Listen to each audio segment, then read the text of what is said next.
আসসালামু আলাইকুম। আপনারা সবাই কেমন আছেন? আশা করি আল্লাহ তাআলার অশেষ রহমতে ভালো আছেন। আমি আল্লাহর রহমতে ভালো আছি। এগুলো আমার দেশি হাঁসের বাচ্চা। আজকে তাদের বয়স হলো 27 দিন। আলহামদুলিল্লাহ। তারা সকালবেলা ঘরে ছিল, এখন বের করেছি। তারা এখন খাবে, এই জন্য আমার দিকে সব তাকিয়ে আছে। দেখতে পাচ্ছেন কত সুন্দর সুন্দর হাঁস।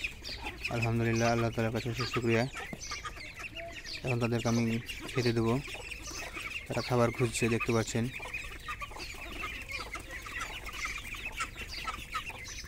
আমি এখন তাদেরকে খেতে দেবো, ধান দিলাম।